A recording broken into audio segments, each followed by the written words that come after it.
Olá, vamos dar continuidade à nossa correção da atividade 2 da precarização do trabalho, parte 1. Eu vou iniciar a correção dessa atividade 2 falando um pouco mais, trazendo para vocês um texto sobre precarização, né? Porque toda essa série de trabalho ela vem com esse conceito, né? Vem liderando o título precarização do trabalho. Então, para a gente entender isso, vamos lá. Esse é um texto da Mauri Peçanha, empreendedora e diretora executiva da Artemisia. Ela escreveu em 1º de julho de 2020, então vai fazer um ano, então tá fresquinho, né? Vamos aqui tentar entender cada vez mais a importância desse conceito de precarização. O título do seu artigo é A Economia dos Bicos e a Maior Precarização do Trabalho na Pandemia. Um fenômeno global ganhou espaço nas últimas décadas. O aumento considerável no número de pessoas em funções intermitentes. O que é isso? É que cessa e recomeça por intervalos que não têm continuidade, né? Empregos por um período, trabalho temporário, contratados por agências, ou seja, subcontratados, e novas formas de emprego, compondo a gig economy, que pode ser traduzida como economia dos bicos. No artigo Precarious Workers Pushed to the Edge by COVID-19, traduzindo trabalhadores precários empurrados para a borda, aí borda não sei, né, pela Covid, ou seja, empurrados para as periferias, talvez, né? Janine Berg, economista sênior da Organização Internacional do Trabalho, a OIT, alerta que em meio à pandemia do novo coronavírus, a informalidade no mercado de trabalho torna os cidadãos duplamente vulneráveis. Primeiro porque esses homens e mulheres saem de casa e tentam trabalhar e se expõem mais ao vírus. Segundo, porque a falta de vínculo empregatício deixa-os à margem das políticas públicas de proteção.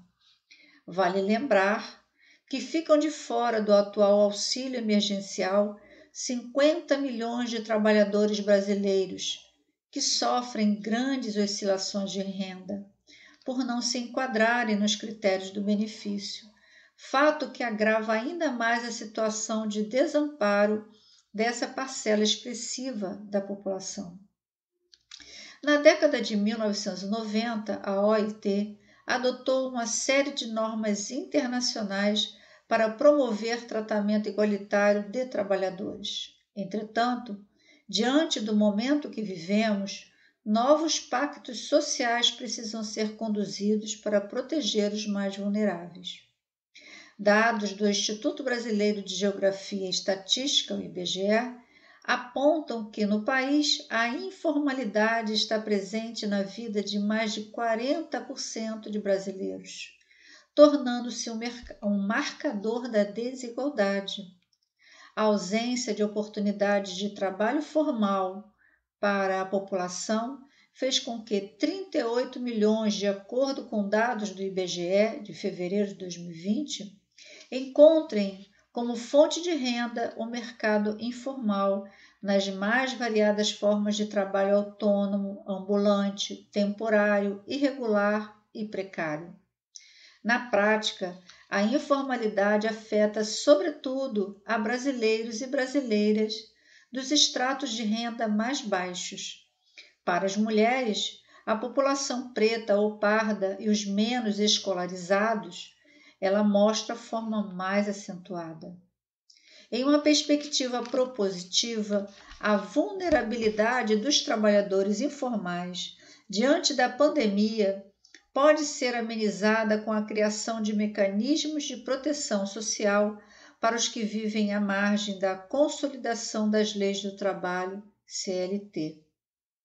Discussões sobre a necessidade da manutenção de uma renda mínima como direito, não apenas como auxílio emergencial, fazem parte desses caminhos propositivos. É imperativo pensar em mecanismos, pois o brasileiro poderá ficar até 8% mais pobre em 2021, em comparação a 2019, segundo o cálculo do economista James Arnold, da Organização para a Cooperação e Desenvolvimento Econômico, a OCDE. A projeção é que a economia brasileira sofra retração de 9,1% em 2020, caso haja uma segunda onda da pandemia, ou 7,4% em um cenário do impacto com o surto atual. A diminuição de atividades durante o isolamento deve chegar a 20% e o desemprego pode atingir o pico de 15,4% no próximo ano. Voltando à análise da economista da Organização Internacional do Trabalho, é preciso pensar no mundo atual, em formas flexíveis de trabalho, que não ignorem as proteções necessárias para que os cidadãos atuem com dignidade e segurança, que a magnitude do problema que foi escancarada em meio a uma pandemia faça o mundo despertar para essa necessidade dos trabalhadores que hoje são muitas vezes invisíveis. O texto de Mauri Peçanha mostra a importância do conhecimento, não é? Na questão da centralidade do trabalho. Você que é jovem, que já entrou no mercado de trabalho, né, mas que está iniciando a sua vida, está se formando ainda, né? Como é importante você estar consciente sobre as condições de trabalho que você está encontrando, como é importante a sua boa formação, né? Então, eu espero que você tenha conseguido entender um pouco mais sobre por que o conceito de precarização no título dessa série de estudos que a gente está fazendo, tá?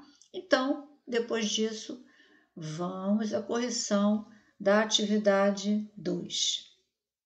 A questão das castas na Índia, né?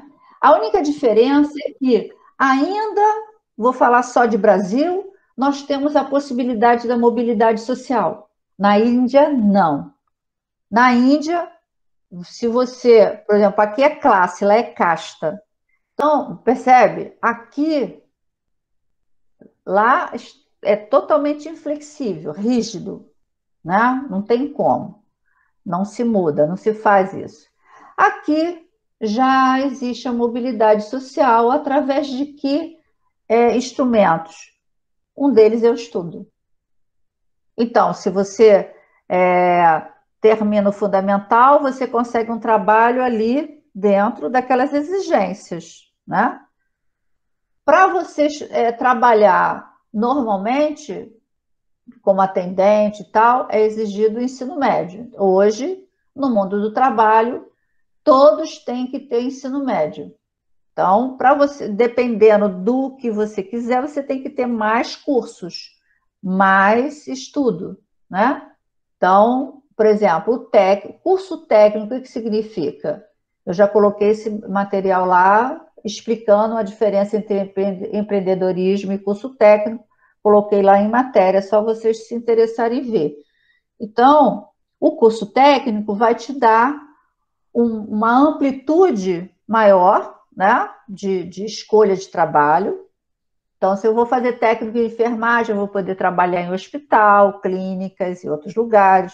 Então, as condições materiais de existência, né, elas também são condicionadas à renda, né? quando você fala em desigualdade socioeconômica, quando você fala em estratificação social, quando você fala em classes sociais, você está falando de renda, né?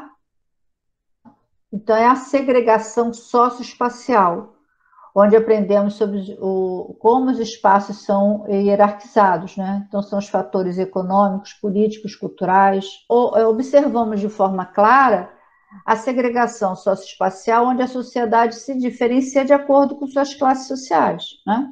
Os bairros vão tomando a forma de acordo com as políticas públicas de saneamento, urbanização, de acordo com a capacidade de investimentos privados para a construção e manutenção da casa onde se mora, né? Então, você vai ter bairros sem asfalto, né? Sem urbanização, sem um transporte organizado, né? Então, capital humano. Ó, vamos entender isso, ó. Trata-se de um conjunto de hábitos, conhecimento, habilidades sociais e de personalidade, incluindo a criatividade, incorporados na capacidade de uma pessoa em realizar seu trabalho, de modo a produzir valor econômico. Eu já vou te explicar, eu estou lendo, né, porque fica gravado. O capital humano é único e difere de qualquer outro capital. É necessário que as empresas, ó, agora você grava aí. Então, ó, capital. Se é capital, Frank, você imagina o que pode ser? Arrisca a resposta, tá? O que você acha que, quando a gente fala capital, remete a quê? Lembra o quê?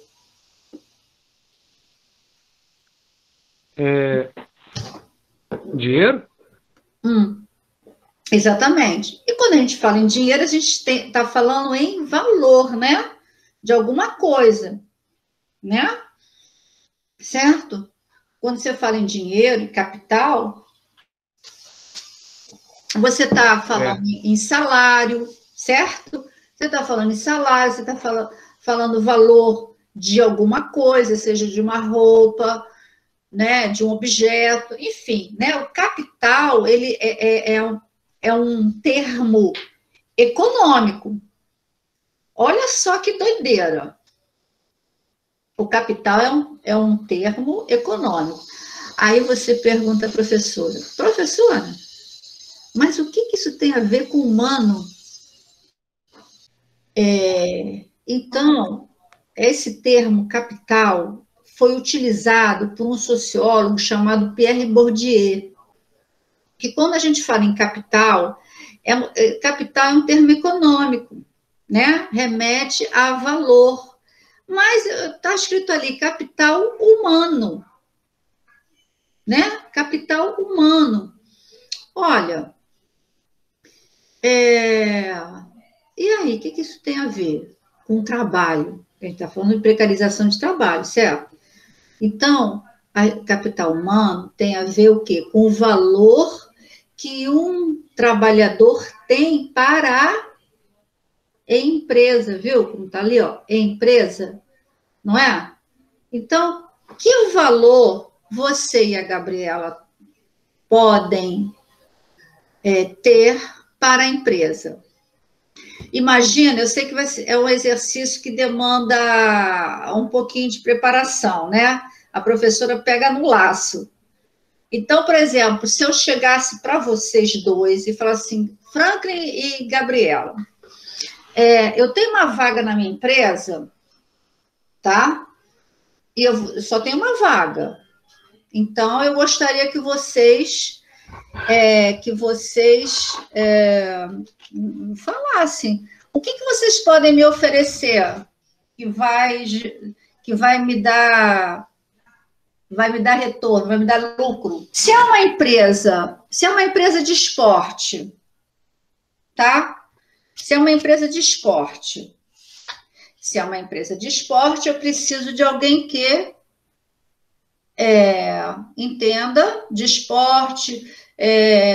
Eu preciso de uma empresa, de um funcionário que faça algum esporte, tá? Não, mas veja bem, a gente está falando de capital humano, ok? Então, capital humano é aquele trabalhador que vai oferecer para a empresa, para mim, quando eu for selecionar vocês dois, eu vou escolher aquele trabalhador que pode gerar lucro para mim.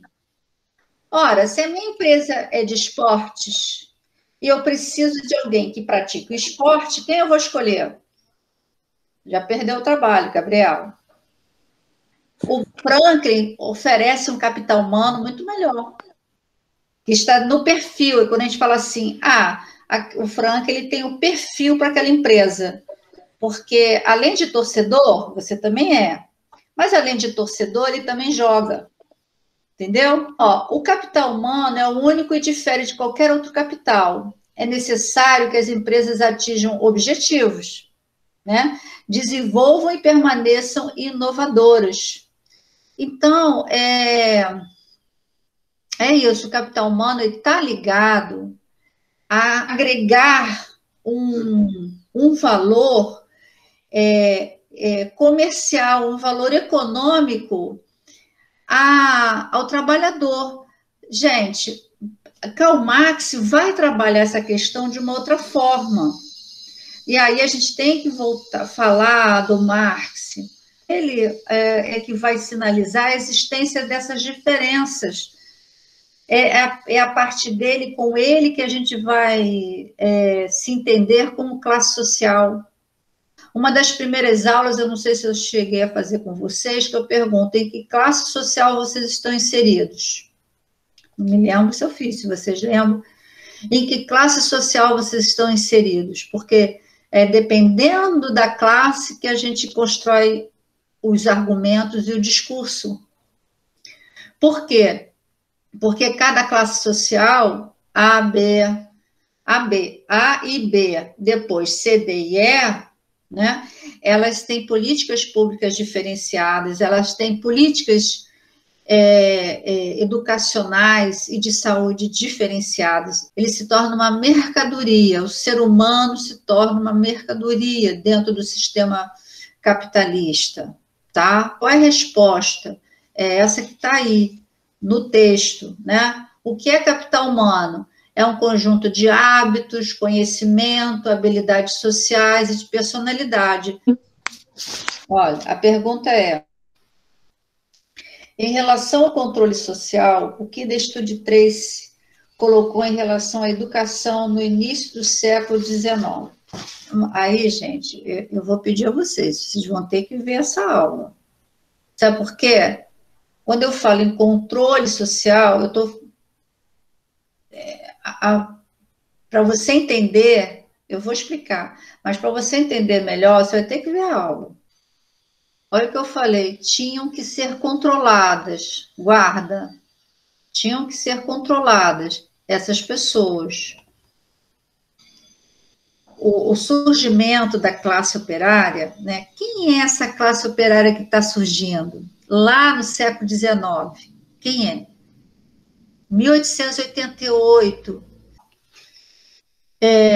Essa classe proletária que surge, né? São as pessoas que conquistaram a sua liberdade civil, né? Que eram chamadas de escravo, que estavam na condição de escravidão. Os camponeses eram vistas como pessoas perigosas. Por quê? Porque podiam se insuflar. O que é insuflar, professor? Espera aí, meu Deus da mamãe. O que é insuflar? É se revoltar. Essas pessoas eram vistas de uma forma assim. Antes a gente tinha escravo e camponês. Essas pessoas eram controladas, não eram? Os escravos não eram controlados? Eram, não é? Eram pessoas que não tinham liberdade nenhuma. Mas e aí? Essas pessoas se tornaram livres. Como é que vai controlar essas pessoas que agora são livres? E agora recebe salário? De que forma vai controlar? Vem a aula, aí vai surgir as vilas operárias, onde tinha controle de entrada e saída. Imagina vocês morarem no lugar, numa rua, tá? Em que há um portão e que tem uma polícia ali no portão que vai dizer a hora de você entrar e sair na sua rua. Você já pensou nisso, João, Franco e Gabriela? Já pensaram nisso? Era assim, entendeu? A Vila da Álcalis, sabe? A vila aqui da Álcalis. Então, foi construída pela empresa. Era muito comum as empresas, no início do século, construírem as vilas. Para quê? Para controlar a vida dos trabalhadores. Vocês conseguem imaginar uma vida assim, gente? Uma loucura. Bom, aí primeiro era o controle físico, né? Da moradia. E depois o controle pela educação. Repara que eu falei? É uma educação que vai moldar aqueles trabalhadores para serem obedientes e passivos, submissos. Esse é o controle. Quando eu pergunto a vocês, ó, em relação ao controle social, o que Destude Tracy colocou em relação à educação? O que ele fala? Olha só, olha bem. A primeira pergunta: vocês são da classe da elite ou da classe trabalhadora? Vamos nos encaixar aqui nessa fala do Destude Tracy, que até hoje, vocês são da classe trabalhadora ou da classe da elite? Então, olha só o que ele... Gente, olha bem o que ele vai falar em 1802. Nós estamos em 2021 e a gente está tendo o quê na educação pública?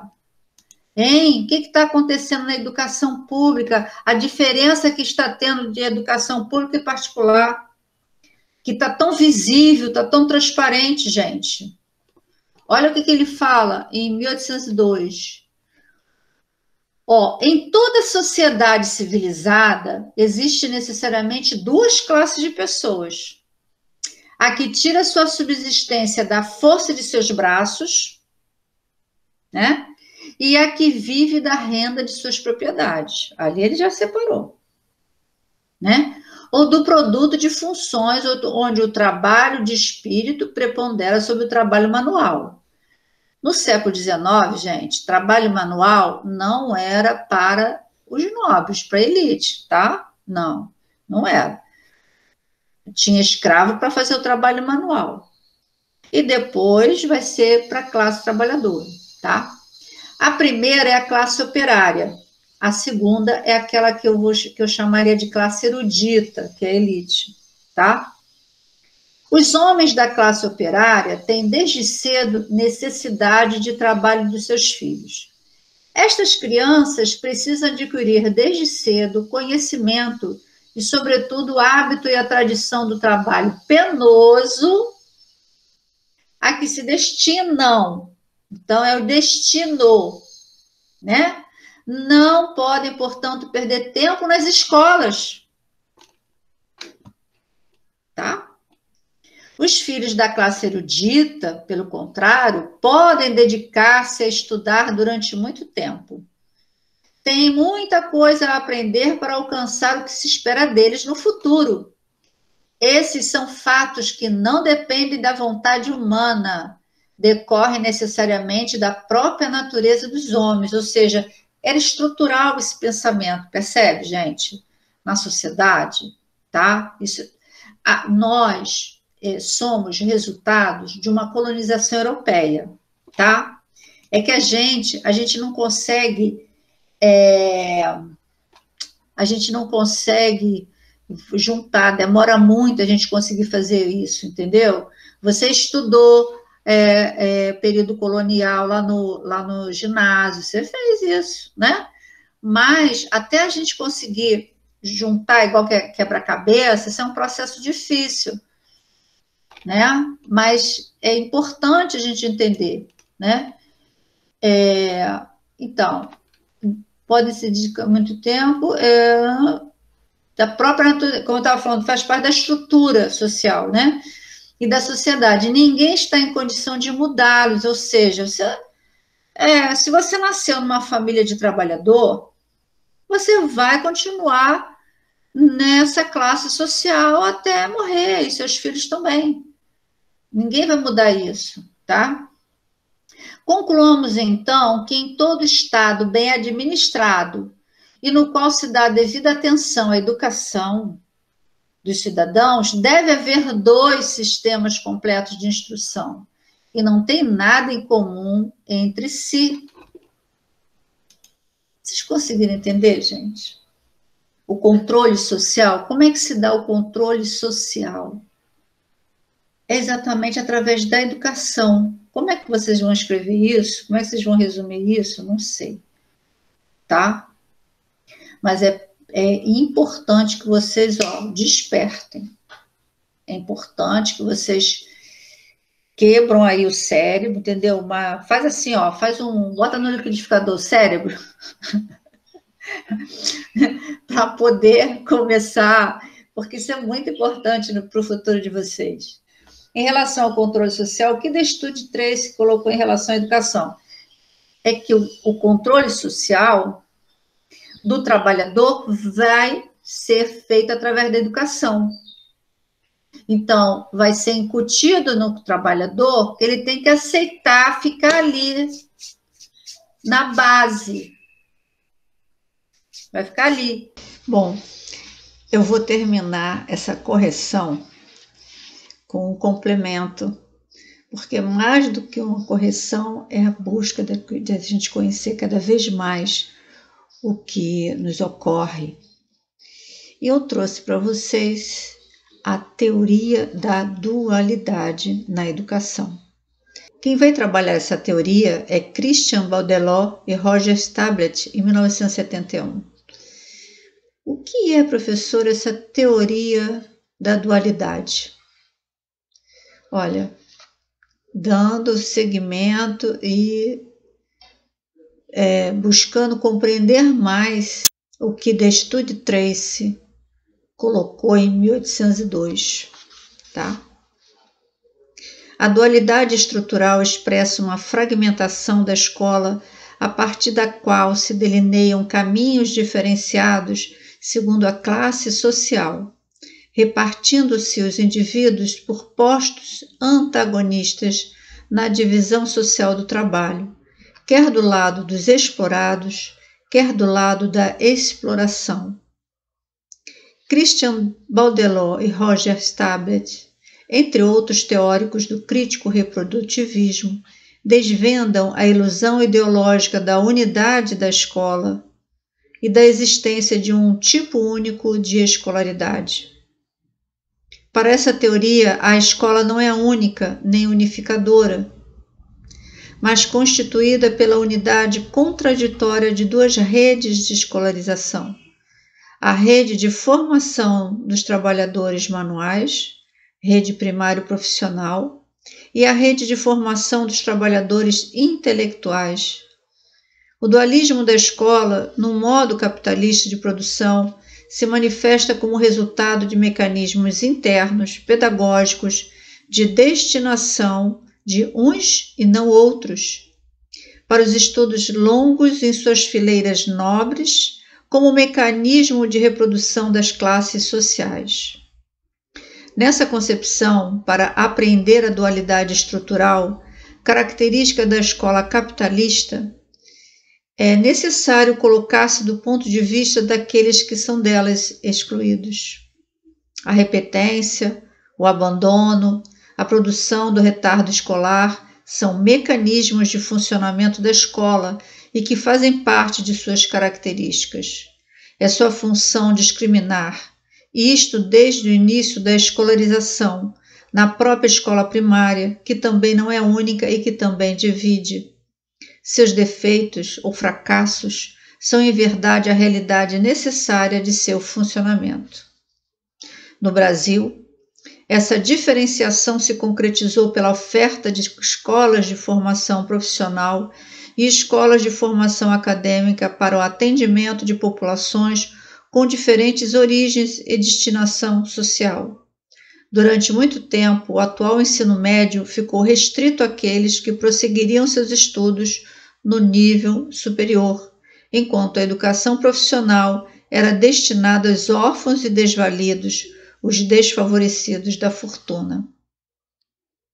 A análise do fluxo escolar no Brasil, desde o início do século XXI, aponta para a expulsão da escola de uma imensa parcela da população. Apesar da quase universalização do acesso à primeira série do ensino fundamental, apenas 45% dos jovens brasileiros concluem o ensino médio. Percebe-se claramente a constituição de dois grupos: aqueles que permanecem no interior da escola e os que dela vão sendo excluídos. Entre os que permanecem, uma nova diferenciação se produz pela desigualdade das condições de escolarização e pela precarização dos programas pedagógicos que conduzem a uma certificação desqualificada para uns e não outros. O texto é longo, eu não vou citar ele todo, porque é uma correção, né? Mas esse texto eu vou colocar o link para que, se vocês tiverem interesse, vocês possam saber mais. Está no site da Fiocruz e foi escrito pela Ana Margarida Campelo, que é uma pedagoga. Ela é pedagoga, doutora em educação pela UF, uma faculdade pública, professora e pesquisadora do Laboratório de Trabalho e Educação Profissional em Saúde da Escola Politécnica de Saúde Joaquim Venâncio, da Fundação Oswaldo Cruz. Bom, aqui a gente finaliza mesmo essa correção. Até a próxima. Sempre em busca de conhecimento.